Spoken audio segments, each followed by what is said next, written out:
बात करेंगे इजराइल और लेबनान की, क्योंकि Lebanon Lebanon Lebanon America Iran के एमओयू के पहले पैराग्राफ में 3 बार लेबनान का शब्द का इस्तेमाल किया गया है। इसका मतलब साफ है कि उस पर भी जोर कहीं ना कहीं दिखाई देता है। 14 मुद्दों का यह एमओयू है, लेकिन उसमें लेबनान का जिक्र है। दोनों देश दरअसल लेबनान समेत हर मोर्चे पर युद्ध खत्म करने की ओर एक दूसरे पर बल का इस्तेमाल न करने का भी वादा कर रहे हैं। कागज पर तो यह पूरी तरीके से शांति की तरफ एक कदम है, लेकिन जमीनी हकीकत कुछ अलग नजर आ रही है, क्योंकि इजराइल शायद इससे संतुष्ट नहीं है। क्योंकि इजराइल का कहना है कि वो इस समझौते से के लिए बंधा हुआ नहीं है, खासकर जब बात हिजबुल्लाह की हो रही हो और लेबनान की हो रही हो। और हिजबुल्लाह का खतरा इजराइल के लिए हमेशा से रहा है और इसी मुद्दे को लेकर इजराइल लेबनान पर हमले करता रहा है। वो लेबनान में इजराइल की किसी भी कार्रवाई पर अमेरिका के पास जा सकता है और सवाल पूछ सकता है कि यह एमओयू का उल्लंघन है। तो क्या यह एमओयू तनाव घटाएगा या एक नए जंग की पटकथा भी लिखेगा? इसी पर हम चर्चा करेंगे, क्योंकि एक बहुत बड़ा मुद्दा इस पूरे ईरान और अमेरिका के कॉन्फ्लिक्ट के भीतर हमेशा नजर आया। तो इस पर चर्चा करेंगे। हमारे साथ तमाम मेहमान जुड़ रहे हैं। मेरे साथ संजय मेस्टन है। संजय मेस्टन डिफेंस एक्सपर्ट है, कई बार हमारे साथ चर्चा में शामिल होते हैं। सुरेश गोयल पूर्व राजनयिक है, पूर्व सचिव है मिनिस्ट्री ऑफ एक्सटर्नल अफेयर्स के। सुमित चौधरी मेरे सहयोगी जो ईरान से अभी अभी लौटे हैं। अशरफ फानी मेरे दूसरे सहयोगी जो लेबनान से अभी अभी लौटे हैं। और उसके साथ साथ पश्चिम एशिया के एक्सपर्ट है डॉक्टर वायल अवाद, वो भी इस चर्चा में शामिल हो रहे हैं।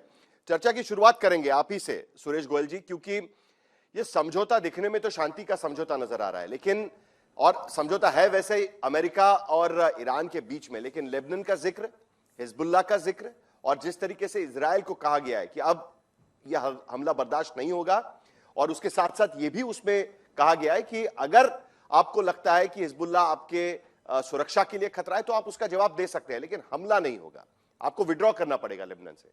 तो इजराइल एक तरीके से जिसे कहते हैं ना कि लूजर की तरह इसमें दिखाई दे रहा है। तो क्या ये शांति बनी रहेगी या इजराइल इसे नहीं मानेगा आगे जाकर?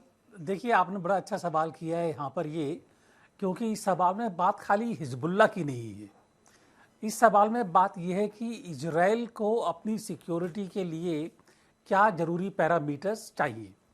आप याद कीजिए कि जहाँ तक लेबनान का सवाल है और सीरिया का सवाल है और यमन का सवाल है, इजराइल के हमले और इजराइल का जो टेरिटरी में ऑक्यूपाई किया गया था, यमन में भी, सीरिया में भी, गोलन हाइट्स में और यहाँ पर लेबनान में, ये तीनों ही जो टेरिटरी ऑक्यूपाई हुई थी वो बिफोर हिजबुल्लाह के बनने के, हमास के बनने के और हाउथीज के बनने से पहले ही इजराइल उन टेरिटरीज को अटैक कर चुका था और काफ़ी सारी टेरिटरी सदर्न लेबनान में ऑक्यूपाई कर चुका था।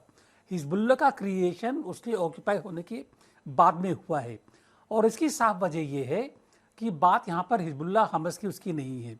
बात यह है कि इजराइल को अगर अपनी सिक्योरिटी के बारे में सोचता है, वो पहले भी कह चुका है कि इजराइल की सिक्योरिटी के लिए ये ज़रूरी है कि ये जो सारे एरियाज हैं यहाँ पर उसका कंट्रोल रहे। अब अगर ये एरियाज में यहाँ पर हिजबुल्लाह भी है, जो भी हैं, किसी भी वजह से, किसी भी तरीके से मैं नहीं समझता हूँ कि इजराइल उन एरिया से अपना कंट्रोल ख़त्म करने को तैयार होगा। और अगर इजराइल अपना कंट्रोल वहाँ से ख़त्म नहीं कर सकता है तो ये एक्सपेक्ट करना कि इजराइल वहाँ से खाली कर देगा, अपनी सेना को बुला लेगा या हिजबुल्लाह के ऊपर अटैक करना बंद कर देगा, मेरे ख्याल है थोड़ा सा जाती होगा और थोड़ा सा समझ में फ़र्क हो जाएगा ये। तो किसी भी तरीके से मुझको ये नहीं लगता है कि इस एग्रीमेंट में जो ये पैरा 1 है कि सब तरह की वॉर ख़त्म हो जाएगी, सब तरह के ये एक्शन ख़त्म हो जाएंगे। ट्रंप साहब ने मान तो लिया, ईरान ने भी मान लिया है, लेकिन मुझको नहीं लगता कि ईरान भी समझता है कि ये पॉसिबल हो पाएगा। तो मैं जो देख पा रहा हूँ कि ये डील साइन हो जाएगी या एमओयू साइन हो जाएगा, लेकिन साइन होने के कुछ ही अरसे के बाद में मुझको लग रहा है कि और भी हालत खराब होने के आसार हैं। 60 दिन का वक्त दिया गया है, अगर कंक्लूसिव डील बनानी है उसके लिए 60 दिन का वक्त दिया गया, और उससे भी इजराइल संतुष्ट नहीं है। उनको लगता है कि कहीं ना कहीं ईरान रीग्रुप करने की कोशिश करेगा, अपनी ताकत एक बार बढ़ाने की कोशिश करेगा। लेकिन एक सबसे बड़ा मुद्दा है, और जो सुरक्षा को लेकर दरअसल सिर्फ लेबनान के मामले में नहीं है। तो इजराइल इस बारे में यह भी सोच रहा था कि जब ये युद्ध शुरू हुआ था, डॉक्टर वायल अवाद, कि उनका यह कहना था कि जो बैलिस्टिक मिसाइल्स इजराइल के पास है वो खतरा है, ईरान के पास है वो इजराइल के लिए खतरा है, और इसीलिए इन बैलिस्टिक मिसाइल्स को खत्म करना यह भी उनकी एक प्राथमिकता थी, उस पूरे मामले में प्रायोरिटी थी। लेकिन अगर इस एमओयू को देखें तो अब अमेरिका कह रहा है, ट्रंप कह रहे हैं कि नहीं वो तो मिसाइल रख सकते हैं, वो भी अपनी सुरक्षा कर सकते हैं, आसपास के जो नेबर्स है उसी की तरह ईरान के पास भी मिसाइल्स हो सकते हैं। उसके साथ साथ $300 बिलियन का रिकंस्ट्रक्शन के लिए उनको पैसा दिया जाएगा।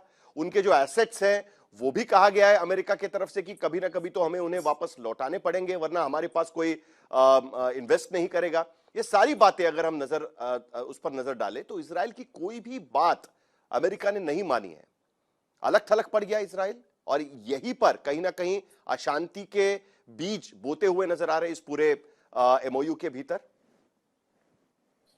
बहुत बहुत धन्यवाद है। और बिल्कुल जो अम्बासडर सुरेश में बात की जीत किया था, मैंने बिल्कुल सही है कह रहे हैं। तो सबसे बड़ी बात यह है, इजराइल में जब तक उनकी ऑब्जेक्टिव है सिर्फ एक ही है, तो डिस्टेबलाइजेशन ऑफ द कंट्रीज उनके नजदीक है, मतलब Syria, Jordan, Palestine, Lebanon, Iraq, Iran और लीबिया भी है। सबको मतलब ये जो अमेरिकन ऑब्जेक्टिव में उसमें कुछ नहीं हुआ था।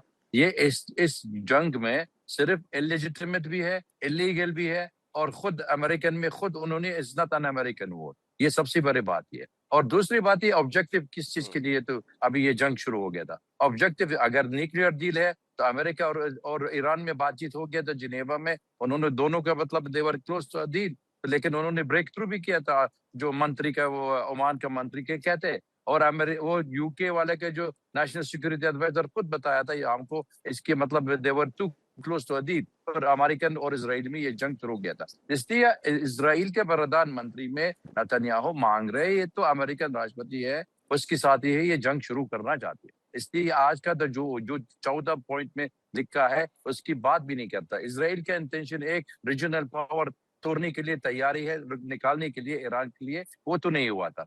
तो इसका मकसद ये है कि अभी तक बैलिस्टिक मिसाइल टेक्नोलॉजी उन्होंने बात नहीं कर रहे, बिल्कुल सही आप कह रहे हैं। और अगर उनके न्यूक्लियर बात करनी चाहते तो Iran already agreed for the nuclear deal. सिर्फ अभी तक जो कॉन्सिक्वेंसेस ऑफ दिस वॉर, जो अभी तक के स्ट्रेट ऑफ हॉर्मुज ब्लॉक हो गया था, अमेरिकन सीज कर दिया था, वो उसका एसेट भी फ्रीज भी किया था, ये तो सबकी मतलब ये कॉन्सिक्वेंसेस ऑफ दिस वॉर। ये मकसद ये ईरान का जो एसेट भी है, आप ये समझ लो 47 ईयर्स तो अभी तक अमेरिकन फ्रीज कर रहा है, और अभी तक जो नजदीक है 10 साल के पहले जो कतार के थ्रू हो गया था या यूएई के वाले के थ्रू हो गया, सबका ये पैसा का ईरान का है।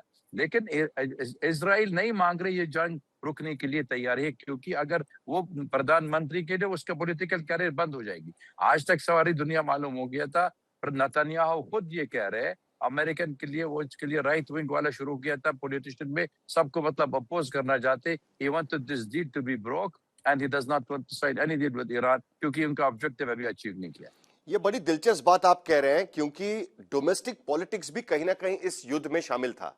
इजराइल का डोमेस्टिक पॉलिटिक्स की वहां पर चुनाव हो रहे हैं, और नेतन्याहू बार बार अपनी जनता को वादा कर चुके हैं कि ईरान का वो खात्मा कर देंगे, ईरान किसी भी तरीके से इजराइल के लिए खतरा नहीं रहेगा, और इसीलिए इस युद्ध में वो जाना चाहते हैं। कई आरोप ये भी लगे कि उन्होंने ही अमेरिका को युद्ध के लिए उकसाया, और इससे पहले भी उनकी कोशिश रही है, लेकिन अमेरिका कभी इस युद्ध में नहीं उतरा। इस बार ये मौका उनको मिल गया था।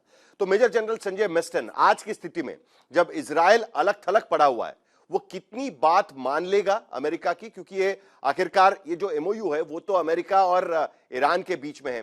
कल अगर लेबनान पर हमला होता है इजराइल की तरफ से, तो ईरान एक बार फिर अमेरिका के पास जा सकता है। लेकिन क्या इजराइल अमेरिका की बात मानेगा, या आज की स्थिति में ये बात ओपन एंडेड एक तरीके से रखी गई है और इसके बारे में कोई फैसला नहीं हो पाया?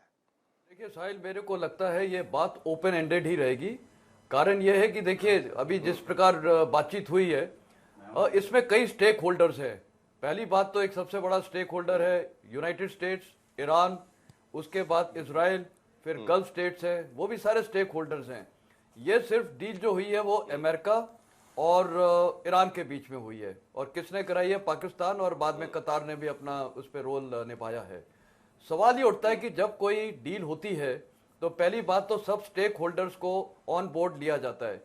इसमें ऐसा दिखाया गया है अमेरिका ने कि इजराइल उसका छोटा पार्टनर है, जो आपने कल सुना था यहाँ पर जो मीटिंग हो रही थी फ्रांस में G7 में, उन्होंने क्लियरली बोला कि इजराइल मेरा छोटा पार्टनर है। तो स्टार्ट पॉइंट ही ये काफ़ी प्रॉब्लम्स है, इतनी कॉम्प्लेक्सिटीज़ है।